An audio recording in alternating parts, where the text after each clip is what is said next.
Everyone thinks confidence has to be loud, that it needs words, reactions, and attention. Muhammad Ali proved the opposite. When the noise got louder, he got quieter. And that quiet confidence changed everything. The world has been trained to mistake volume for strength.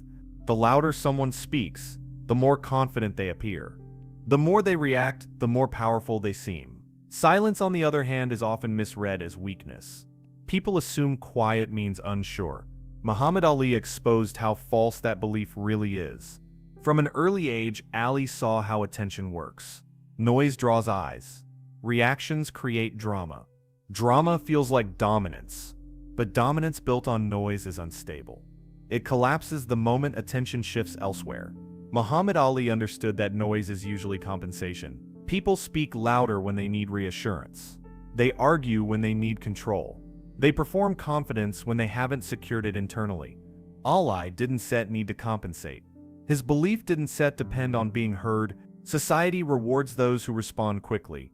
Instant replies, instant defenses, instant explanations. Speed is mistaken for strength. Ali rejected that reflex entirely. He noticed something important. The people who talk the most often prepare the least. They substitute words for work. They replace discipline with presence. Ali reversed that equation. He let preparation replace performance.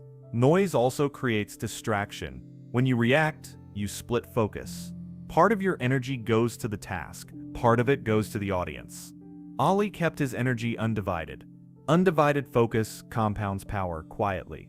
Most people feel uncomfortable with stillness. Silence forces reflection. It removes external validation. Ali was comfortable there. That comfort made him dangerous. You can't destabilize someone who doesn't need feedback. The world expects strong people to prove strength constantly. Ali refused that burden. He didn't see confidence as something to display. He saw it as something to protect. Protection requires restraint. Restraint is invisible to impatient eyes. When Ali stayed quiet, people misinterpreted it. They assumed doubt. They assumed hesitation. They assumed weakness. But what they were seeing was control. Control always looks unimpressive to those who rely on chaos. Noise escalates conflicts. Silence dissolves them. Ali chose dissolution over domination. He didn't set need to overpower voices. He let them exhaust themselves. Silence outlasts volume every time. This is where most people go wrong. They think power needs to announce itself. Ali showed that real power doesn't set rush.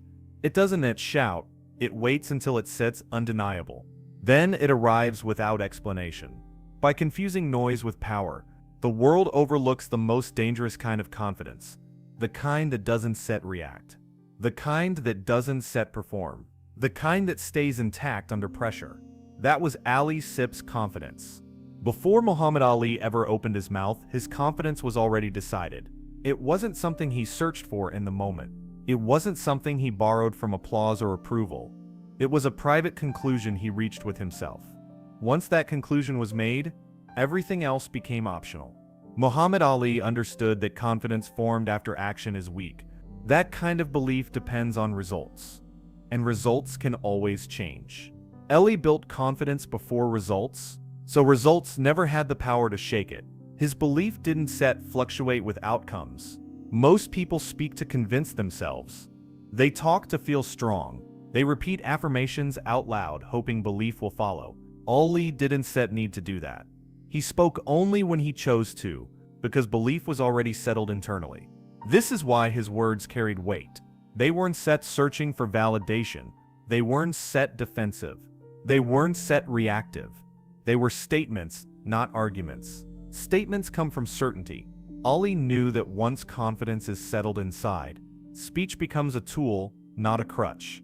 You can use it when it serves you, and you can withhold it when it doesn't set. Silence becomes just as powerful as sound, because both come from the same source. He also understood how dangerous unresolved confidence can be. When belief is unstable, people over-explain. They overreact. They overperform. Ali avoided all of that by deciding early who he was. That early decision gave him control. Control over reactions. Control over timing. Control over presence. When confidence isn't settled, the world controls you instead. Ali's confidence didn't need constant reinforcement. It didn't need to be fed daily. It wasn't set hungry for recognition because it wasn't built on opinion. It was built on commitment. Commitment doesn't ask for permission to exist. This is why Ali could move between silence and speech effortlessly. He could be loud when it served strategy, and quiet when noise would weaken focus. Both came from the same certainty. People misunderstood that flexibility. They thought confidence had only one volume. When pressure arrived, nothing changed internally for Ali. No scrambling, no second guessing, no sudden need to explain. Pressure only revealed what was already there. This is what most people never realize. Confidence is not something you turn on in public. It's something you finalize in private. Once finalized, you don't need to announce it. Ali didn't speak to feel confident. He spoke because he already was. Muhammad Ali understood that focus is fragile. It breaks easily when pulled in too many directions. Every reaction, every explanation, every argument steals a piece of it. Most people lose focus trying to control perception. Ali protected focus by refusing to chase it. Silence was his shield. Muhammad Ali knew that reacting feels productive but rarely is. A response satisfies the moment, not the mission. Arguments create noise. Noise creates distraction. Distraction weakens preparation. Ali removed the chain at the first link. When criticism arrived, he didn't absorb it emotionally. He assessed whether it required action. If it didn't improve training, if it didn't sharpen performance, if it didn't clarify strategy, it was ignored without guilt. Silence also denied others control. The moment you react, you enter someone else's frame. You fight on their terms. Ali stayed on his own terms. His routine didn't change to satisfy curiosity. He understood that explanations multiply endlessly. One answer leads to another question, then a follow-up, then a new accusation. Soon your attention is scattered across narratives. Ali refused to scatter. Instead, he invested attention where returns were guaranteed. Footwork, timing, breathing, discipline under fatigue. These details decide outcomes. Debates do not. Silence simplified his mental environment. No emotional spikes. No defensive posture. No need to perform certainty. When the mind is quiet, the body executes with precision. People often mistake silence for indifference. Ali's silence was an indifference. It was selectivity. He chose where energy was allowed to go. Energy allowed into focus compounds. Energy spent reacting evaporates. Silence also frustrated opponents and critics alike. They expected reaction. They waited for cracks. Nothing came. Without reaction, pressure had nowhere to land. Pressure dissipated. Ali trusted that focus beats explanation every time. Focus turns preparation into instinct. Instinct holds under stress. When instinct takes over, there sits no room for doubt. That sits when confidence becomes unshakable. This is what silence gave him. Not mystery, not distance, but clarity. Clarity sharp enough to cut through chaos. Ali didn't ignore the noise because he was above it. He ignored it because it didn't deserve his focus. Muhammad Ali never tried to prove confidence with explanations. He let repetition do the talking. Day after day, his behavior stayed aligned. No dramatic shifts. No emotional swings. Consistency became his message. Muhammad Ali understood that confidence earns credibility through patterns, not moments. Anyone can sound certain once. Few can live certain every day. Ali lived it in training schedules that didn't bend, standards that didn't sit lower, and habits that didn't negotiate with mood. While others responded to headlines, Ali responded to the clock. When opinions changed, his routine didn't praise didn't soften him. Criticism didn't harden him. That steadiness confused people who expected reaction. Steadiness, when repeated, becomes authority. Consistency also removed the need to defend himself. When actions repeat unchanged, stories start to collapse. Accusations lose momentum. Speculation runs out of angles. Ali didn't counter narratives. He outlasted them. There's a calm that comes from doing the same right thing every day. No guessing. No improvising under pressure. No emotional bargaining. Ali's confidence felt quiet because his choices were already made. Decision fatigue never entered the room. He knew that words age quickly, quotes get clipped, intentions get twisted, but behavior leaves a clean trail. Behavior is harder to misinterpret when it stays the same. Ali trusted that trail. Consistency also built self-trust. When you keep promises to yourself, you stop looking outward for reassurance. Ali trusted his preparation because he honored it daily. That trust showed up when it mattered most, under pressure, not on microphones. People eventually noticed the contrast. Noise rose and fell around him, but Ali Sepp's output remained level. Level output under stress signals real confidence, not excitement. Not bravado, reliability. In the end, consistency didn't just speak louder than words, it made words unnecessary. By the time questions were asked, the answers were already visible. Ali proved that confidence doesn't need to announce itself. It needs to be repeated until it's undeniable. Muhammad Ali didn't just prove that confidence doesn't need noise, he proved that noise often weakens confidence. The louder someone tries to sound, the more they reveal uncertainty underneath. Ali Sepp's confidence felt different, because it didn't need to convince anyone. Muhammad Ali understood that real confidence is internal agreement. When belief and action match, there sits no inner argument to resolve, no need to defend, no urge to explain. Silence feels natural when nothing is unsettled inside.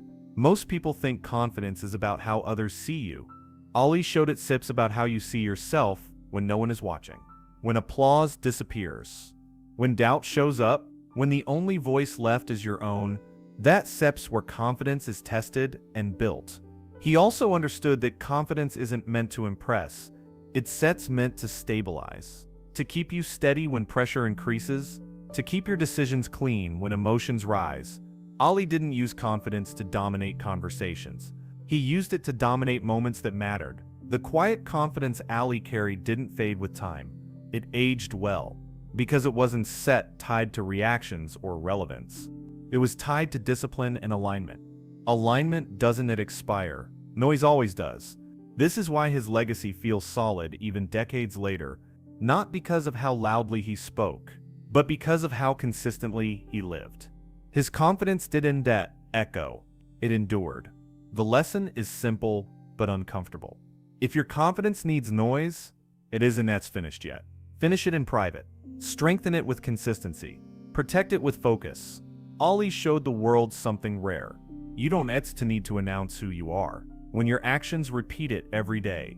Confidence doesn't need noise. It needs integrity between belief and behavior. And when that integrity is real, even silence becomes powerful. Noise rarely comes from certainty. It comes from unfinished conversations inside the mind. People raise their voices when belief isn't settled. They explain, defend, and repeat themselves because part of them is still asking, am I really right? Muhammad Ali understood this instinct early and refused to live by it. Muhammad Ali recognized that when confidence is complete, expression becomes optional. There's no urgency to announce it. No need to argue it into existence. No hunger for validation. When belief is settled internally, silence feels natural instead of risky. Inner negotiation creates external noise. You can hear it in over-explanations.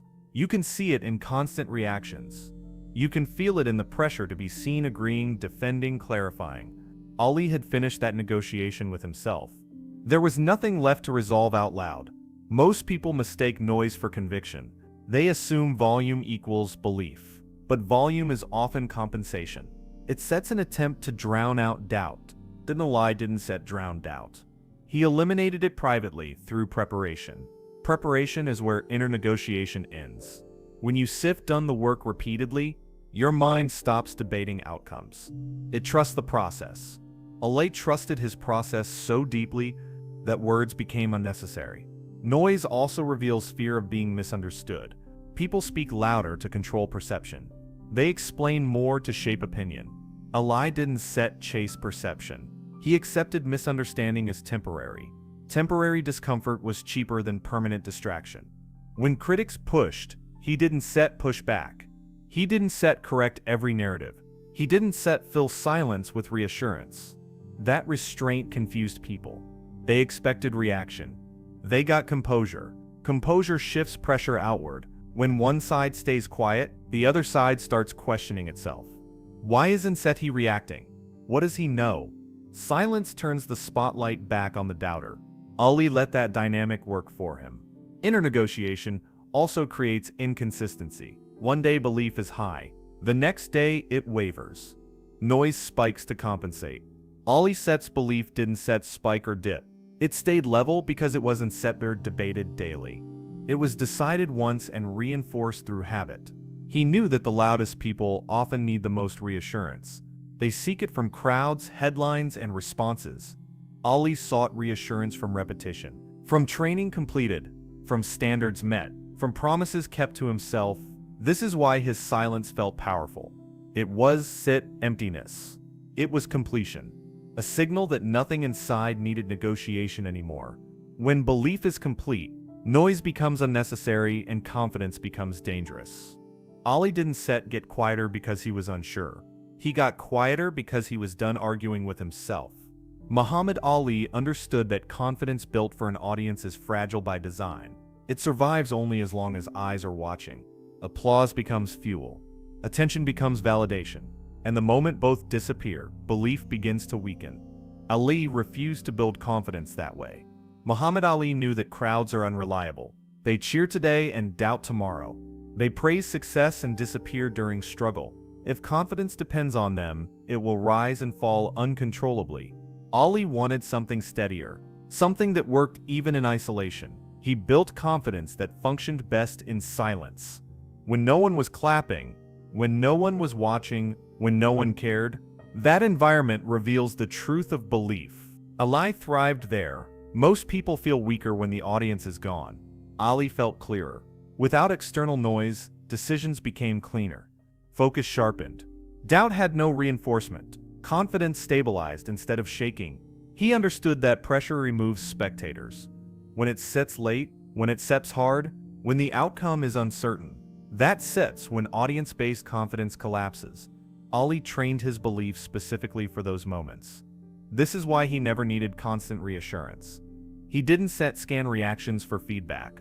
He didn't set adjust belief based on reception. His confidence wasn't set performative. It wasn't set for approval. It was for execution. Audience-driven confidence seeks confirmation. Ali Set's confidence sought alignment. Alignment between belief and action. Between intention and preparation. When those align, confidence doesn't need witnesses. It holds on its own. People often confuse confidence with charisma. Ali had charisma, but it wasn't set the source. Charisma was a byproduct of certainty. Certainty built in isolation. That's why it didn't fade when attention moved elsewhere. It was never dependent on attention.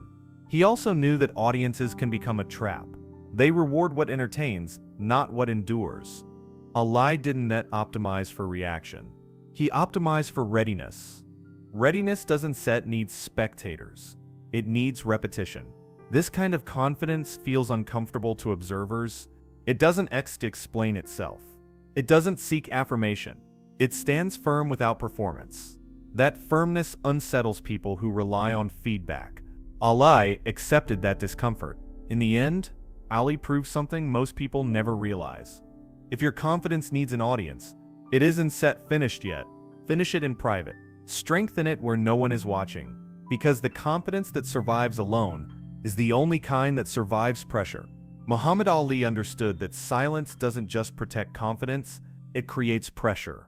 When people expect reaction and get none, uncertainty shifts outward. The mind starts asking questions it didn't want to face. Ali let that tension work in his favor.